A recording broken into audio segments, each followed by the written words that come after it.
Cras Conversa, Thiago Sparks aqui com A Esperança é Azul. Livro publicado em 2019 pela Cras Editora, de autoria do Tico Pedrosa, apresentando Blue Hope, o herói que todos esqueceram. A Esperança é Azul, disponível em nossa loja. Não, a esperança é verde, não é assim que diz o ditado? Então, a esperança é verde porque antes, quando fizeram esse ditado, as pessoas não enxergavam azul e por isso falavam que era verde. E a partir de tempos modernos, começamos a enxergar azul e, portanto, todo mundo percebeu que a esperança, na verdade, é azul. Perdoem o trocadilho estranho e a promoção do nosso livro aqui, que nós publicamos em 2019, mas, de fato, existe algumas evidências e teorias estranhas que indicam que, supostamente, nós, como seres humanos, não enxergávamos a cor azul no passado e talvez tenhamos desenvolvido essa habilidade apenas em tempos modernos. Estranho? Então fica comigo aqui nesse vídeo que eu vou mostrar algumas evidências e alguns fatos bem esquisitos para vocês pensarem. Bem, se você não me conhece, meu nome é Thiago Spackett, sou desenhista, quadrinista e professor de artes. Seja muito bem-vindo ao canal Cras Conversa Oficial. Eu tenho aqui as minhas redes sociais e o meu curso de desenho online como desenhar.net. Eu dou aula presencial na escola Área I. Fique à vontade para acessar minhas redes para conhecer mais sobre o nosso trabalho. Muito bem. A primeira evidência que mostra essa estranha teoria de que nós não enxergávamos a cor azul no passado surgiram de alguns estudiosos que analisam peças antigas de arte, roupas e etc.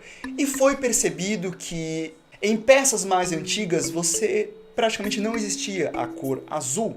Inclusive, alguns quadros em que você tinha o céu, ele era pintado de verde. Até mesmo o arco-íris, que teoricamente teríamos as 7 cores em que o azul é perceptível para todos, ele era geralmente representado por vermelho, amarelo e verde. Pinturas rupestres geralmente eram utilizadas tinturas pretas, brancas e vermelho. Vermelho principalmente por representar o sangue e o calor e ser uma coisa mais comum de se encontrar na natureza. O preto seria a noite e o branco seria o dia. Mas as evidências mais fortes surgiram com alguns estudos linguísticos, como por exemplo de William Gladford, que ele, ao analisar a Odisseia, reparou que na obra existem menções a diversas cores, como branco, vermelho, verde, amarelo, preto, menos no azul. Inclusive, ele descreve a cor do oceano como vinho escuro. Não há qualquer menção de azul. Além disso, algumas línguas, como o japonês antigo, o hebraico, chinês, estudos linguísticos mostram que não há qualquer palavra que sirva para representar a cor azul. Quer dizer que olhando esses registros antigos de linguística, você tinha indicações para diversas cores em que você vê na natureza, mas nada para azul. Por que será que isso acontecia? Bom, para pensar. Azul, embora seja uma cor muito comum nos dias de hoje, você dificilmente encontra azul na natureza. Por exemplo, nós não temos quase alimentos na cor azul. Talvez blueberry. Animais na cor azul. Nós temos algumas aves, talvez um macaco mandril ou poucos animais. Azul é uma cor muito rara. Algumas flores você tem azul, de resto, quase nada. É uma cor bastante difícil de ser encontrada de forma natural. Exceto, claro, pela cor do nosso céu, que ele é praticamente inteiro azul. Na verdade, o céu ele pode ser de outras cores, como por exemplo preto à noite, às vezes ele pode estar branco quando ele está muito carregado de nuvem, ou ele pode ser até magenta se você viver em grandes centros poluídos como eu. A água também não é azul, ela é percebida azul quando o céu está azul. Geralmente ela é transparente ou ela pode ser verde, dependendo do musgo, ou até mesmo marrom ou sem cor, transparente. Ok, mesmo sendo uma cor um tanto escassa no sentido de outras cores quando aparecem na natureza ou etc., era possível enxergar azul. Quer dizer, o nosso céu é azul, você vê em alguns poucos lugares. Então por que não tinha um nome? Quer dizer, vocês então, no passado, não davam um nome para uma coisa que vocês viam? Como é que você chama uma cor que está todo mundo vendo? Visto que há claramente registros das outras cores, por que não a menção à cor azul? Além disso, também é sabido que o pigmento azul, para ser utilizado como tinta, pintura, objetos de arte no geral, foi de fato o último pigmento a ser desenvolvido na indústria. O primeiro pigmento conhecido que tinha por si só o azul puro, o azul mais brilhante, foram dos egípcios. Por isso existem algumas peças da cor azul, algumas pinturas que utilizavam a cor azul. Os egípcios também popularizaram uma pedra conhecida como lápis lazuli, que ela tinha essa cor azul muito forte, conhecido como ultramarine. Também um pigmento bastante caro, difícil de ser produzido, que foi utilizado por alguns artistas, unicamente para pintar quadros da realeza de pessoas muito importantes. Por uma época, a cor azul foi a cor das pessoas mais ricas e poderosas do nosso mundo. Tínhamos aí a cor mais cara e rara de se trabalhar. Mais tarde, com o avanço da tecnologia, que desenvolveram a cor azul num pigmento fácil, barato, em que todo mundo teria acesso. Mas aí já estamos falando de tempos mais modernos. Um outro caso muito interessante que evidencia essa coisa de talvez não percebermos o azul veio de um estudo bastante recente, realizado por Hulis Davidoff, não sei se eu pronunciei correto, aparentemente em 2006, na Universidade Goldsmith de Psicologia em Londres. Esse pesquisador foi até uma tribo nativa conhecida como Rimba, que fica na região de Nâmbia. E essa tribo, até hoje, foi constatado que não existe a palavra azul no seu idioma. E esse pesquisador fez um teste com esses nativos. E o teste consistia em mostrar esta imagem que vocês estão vendo, em que ele tinha aí todos esses quadradinhos pintados de verde numa tela e apenas um deles pintado de azul. E foi perguntado aos nativos qual desses quadrados tinha uma cor diferente. A resposta dos nativos é que todos eram verdes. Eles não enxergavam diferença nenhuma nesses quadrados. Em seguida foi feito um segundo experimento com esta imagem aí. Dessa vez você tem vários quadrados verdes e um deles é levemente diferente. É até um pouco difícil para nós conseguirmos enxergar qual é o quadrado diferente. Mas o diferente é esse daí, ó. Tá vendo? Ele é ligeiramente mais claro do que os outros quadrados. Afinal, todos são verdes. Curiosamente, com esta segunda imagem, todos os nativos conseguiram identificar que este era o quadrado diferente. Então eles conseguiram diferenciar uma tonalidade verde, com pouca diferença, mas não conseguiram diferenciar o azul do verde. Independente do que você esteja entendendo até agora, saiba que essas e outras evidências criaram a teoria de que nós, como seres humanos, não conseguimos enxergar a cor azul antigamente. Afinal, qual é o sentido de você ter nomes e palavras para outras cores e não ter para azul, visto que o nosso céu é azul? Você não tem uma palavra para designar uma cor que todo mundo está vendo? Por que as pessoas pintavam o céu como verde? Por que as pessoas representavam os arco-íris com verde no lugar do azul? Será que é possível que a gente não percebesse o azul e passou a perceber de uma hora para outra na história e evolução da humanidade? Será que é por isso que antes a esperança era verde e agora ela se tornou azul? Tá, chega disso. Para mim, é muito claro e muito óbvio que o azul sempre existiu e que nós sempre enxergamos o azul. E talvez nós dessemos menos importância para ele, justamente porque ele é um pouco mais escasso na natureza e também pela dificuldade de você criar o pigmento da cor azul pura, visto comprovadamente na nossa história. Então, a meu ver, de fato, a cor azul sempre existiu e nós sempre enxergamos a cor azul. Só que talvez nós não a percebêssemos. Eu, como desenhista, e vocês, como aspirantes a desenhistas, talvez possam entender esse conceito da seguinte maneira. É muito comum algumas pessoas que, quando estão aprendendo a trabalhar com cores, a pintar, cometam alguns erros que são repetidos. Nós temos alguns padrões de percepção cromática. Por exemplo, quando pensam em luz e sombra na cor pela primeira vez, enxergam a luz e a sombra como branco ou preto. Se você quer sombra, você coloca preto. Se você quer brilho, você coloca branco.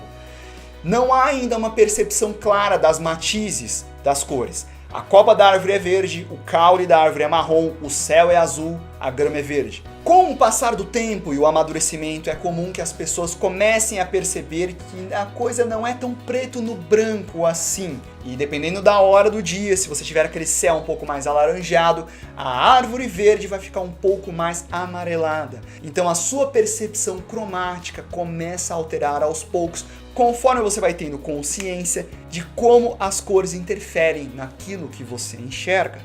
Outro erro comum dos iniciantes é quando eles começam a trabalhar com pintura digital e aí eles pela primeira vez têm o contato com a cor luz, a cor objetiva, e consequentemente permite um uso maior de matizes. É muito comum os iniciantes começarem a utilizar cores muito saturadas e carregadas, quase que explodindo da tela do monitor. Justamente porque é um momento de descoberta de cores que você não consegue fazer a partir das percepções cromáticas refletidas. Com o passar do tempo, esses iniciantes percebem que esse exagero, essa explosão de cores e saturação não gera um bom resultado perceptível e eles vão começar a calibrar melhor as matizes para trabalhar a percepção das cores em seus desenhos de uma forma mais harmônica. O que eu estou dizendo para vocês é que talvez essa evidência de que nós não tínhamos percebido a cor azul era algo muito parecido com esse desenvolvimento de como nós enxergamos as cores quando estamos aprendendo a colorir. Quer dizer, se você já tem facilmente estipulado o nome das cores para vermelho, verde e amarelo e você não tem nenhum nome para o que você chama de cor azul, é mais difícil você perceber algo que é estranho a você, principalmente se ela não tem um nome próprio. E por mais que pareça bizarro e esquisito, existem outros exemplos atuais que você pode testar hoje mesmo, que mostram que a percepção das coisas é diferente de cultura para cultura. Por exemplo, nós estamos aqui falando em português. Quantas vogais nós temos no idioma português? 5. A, E, I, O, U. Ok. Quantos fonemas nós temos com essas 5 vogais? 8. A, An, E, I, O, U. 8 fonemas a partir de 5 vogais. Se você pegar um outro idioma, como o japonês, por exemplo, não existe a diferença de O e O, apenas O. Uma pessoa próxima a mim disse que estava conversando com uma pessoa que era japonesa, do Japão, e ele chamava o seu avô e a sua avó. Para você está muito clara a diferença, avô, avó. E o japonês perguntou para o brasileiro, por que que você fala a mesma palavra e às vezes vem o homem e às vezes vem a mulher? Mas não é a mesma palavra. Um é avô, outro é avó. O japonês entortou a cabeça e disse, para mim é a mesma coisa. Por mais que para você seja esquisito, ou que você pense que eles talvez sejam menos desenvolvidos porque têm menos fonemas, é tudo uma questão de percepção cultural. No idioma japonês nós temos a palavra kata e kata. Seria uma pequena pausa após essa sílaba, kata. E kata e kata são duas palavras diferentes no idioma japonês. Eu falando assim devagar, você percebe muito bem a diferença. Mas num discurso mais direto, cotidiano, a percepção seja mínima.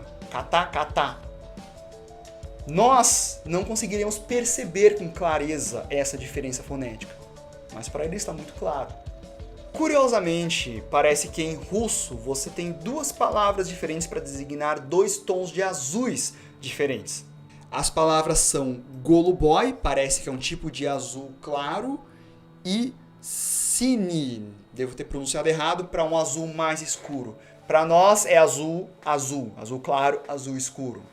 Quer dizer então que provavelmente o azul sempre esteve lá no céu, na rocha, em alguns animais, mas ela não era percebida pelas pessoas. Assim como você, quando começa a desenvolver um trabalho e a melhorar a sua percepção cromática com as cores, você evolui. e passa a enxergar melhor como as cores funcionam. Quando você evolui e melhora na sua colorização, é porque você passou a perceber melhor as cores, quase como alguém que antes enxergava um céu verde e passou a enxergá-lo como azul. Todas essas evidências são bem estranhas e revelam um pouco sobre o nosso desenvolvimento. Sabe-se lá quais descobertas e evoluções nós ainda teremos para que nós consigamos perceber o nosso mundo e a nossa realidade de outra maneira. E como os exemplos que eu mostrei, fonemas que não podem ser percebidos, cores que não foram percebidas por tribos atuais, palavras que não existem para designar algumas coisas. Será que elas sempre estiveram lá? Ou será que nós passamos a compreendê-las de forma universal somente quando nós a percebemos e as nomeamos? Pois, como diria Carl Sagan, a ausência da evidência não é a evidência da ausência.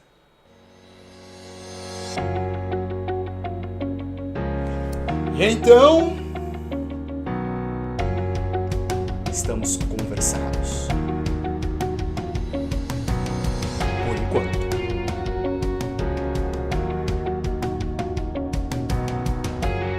A esperança era verde e ficou azul. Não, o livro não se trata dessa teoria do azul, ok? Foi apenas um gancho que eu fiz aqui. Se você quiser conhecer este livro, esta obra do Tico Pedrosa, é uma história completa, tem ali no nosso site, no editoracras.com.br. Você pode conhecer mais coisas sobre o que nós fazemos na prática. Tem também os nossos quadrinhos de minha autoria, de autoria da minha equipe aqui, e nós enviamos para todo o Brasil. São 4 lançamentos do ano de 2019, você pode conferir ali, além de uma série de materiais de desenho bem interessantes para você. Então, acessa lá para você conhecer mais sobre o nosso trabalho e também dá uma olhada no canal que tem muitos vídeos para vocês. Tenha um lindo dia azul.